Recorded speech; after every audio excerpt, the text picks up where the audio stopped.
ओम शांति। आज भाग्य विधाता बाप दादा अपने श्रेष्ठ भाग्यवान बच्चों से मिलन मनाने के लिए आए, हमें संगम युग की प्राप्तियों की स्मृति दिलाई और हमारा कर्तव्य क्या है उसका भी बोध कराया। आइए रिवाइज करते हैं आज के 30 मार्च 2025 के मधुर महावाक्यों को। आज की मुरली का सार है, अभी अपने चलन और चेहरे द्वारा ब्रह्मा बाप समान अव्यक्त रूप दिखाओ, साक्षात्कार मूर्त बनो। मुरली की रिवाइज डेट है 30 नवंबर 2004। ब्राह्मणों का भाग्य सर्वश्रेष्ठ भाग्य क्यों है? क्योंकि स्वयं भाग्य विधाता ने इस श्रेष्ठ भाग्य का दिव्य जन्म हम बच्चों को दिया है। ब्राह्मणों के भाग्य की लिस्ट कितनी बड़ी है। अप्राप्त कोई वस्तु नहीं ब्राह्मणों के भाग्यवान जीवन में। बच्चों की दिल क्या गीत गाती है, वाह भाग्य विधाता, वाह मेरा भाग्य। श्रेष्ठ भाग्य की विशेषता क्या है? एक भगवान द्वारा 3 संबंध की प्राप्ति। हम फलक से क्या कहते हैं? बाप हमारा बाप भी है, शिक्षक भी है, तो सतगुरु भी है। भगवान द्वारा कौन सी प्राप्ति है? बाप द्वारा सर्व खजानों की खान, शिक्षक द्वारा शिक्षा से श्रेष्ठ पद। दुनिया में सबसे श्रेष्ठ पद कौन सा गाया जाता है? राज्य पद। हम डबल राज्य कैसे बन गए? वर्तमान स्वराज्य अधिकारी और भविष्य में अनेक जन्म राज्य पद अधिकारी। पढ़ाई एक जन्म की, वह भी छोटा सा जन्म, और पद की प्राप्ति अनेक जन्म, और राज्य भी अखंड अटल निर्विघ्न राज्य। थोड़ी बहुत बातें जो आती हैं वो क्या करती हैं? और ही आगे के लिए अनुभवी परिपक्व बनाती। अनुभवी मूर्तबंद समय को, प्रकृति को, माया को क्या चैलेंज करनी है? हम विजयी हैं।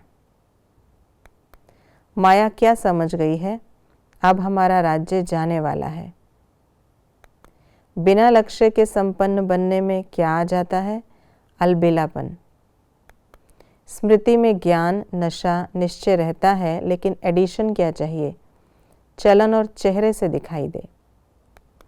अभी लोगों को हम श्रेष्ठ भाग्यवान आत्माओं द्वारा क्या अनुभव होता है? ये हमारे इष्ट देव हैं, इष्ट देवियां हैं, यह हमारे हैं। बाप दादा विशेष निमित्त बच्चों को क्या होमवर्क दे रहे हैं? ब्रह्मा बाप समान अव्यक्त रूप दिखाई दे, चलन और चेहरे से कम 108 माला के दाने दिखाई दें। किस लक्ष्य को पक्का रखना है? करना ही है, होना ही है। यज्ञ सेवा द्वारा एक एक कदम में पदम गुणा कमाई क्यों जमा होती है? क्योंकि मेजॉरिटी कोई भी कर्म करते यज्ञ सेवा याद रहती, और यज्ञ सेवा याद आने से यज्ञ रचता बाप याद आता ही है। सच्चे पुरुषार्थी बच्चे कौन हैं? जो अपने याद के चार्ट को सहज और निरंतर बना सकते हैं। अपने याद के चार्ट को सहज और निरंतर बनाने की युक्ति क्या है? महारथियों का संग करना। मधुबन में रहते कौन सा चांस है? सहज निरंतर योगी बनने का, पुण्य का खाता जमा करने का, बड़े से बड़े परिवार के नशे में खुशी में रहने का।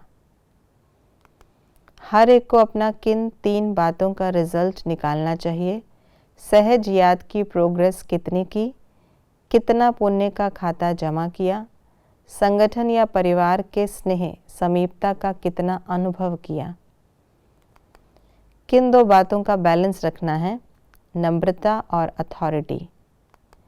प्रत्यक्षता कब होगी? जब बोल में स्पष्टता, स्नेह, नम्रता, मधुरता, महानता और सत्यता होगी। ज्ञानी तो आत्मा का महाशत्रु कौन है? क्रोध। क्रोध आने का क्या परिणाम होता? अनेक आत्माओं के संबंध संपर्क में आने से प्रसिद्ध हो जाता। क्रोध को देख करके बाप के नाम की बहुत ग्लानि होती। बाप दादा की हम बच्चों प्रति शिक्षाएं। चलना नहीं उड़ना है।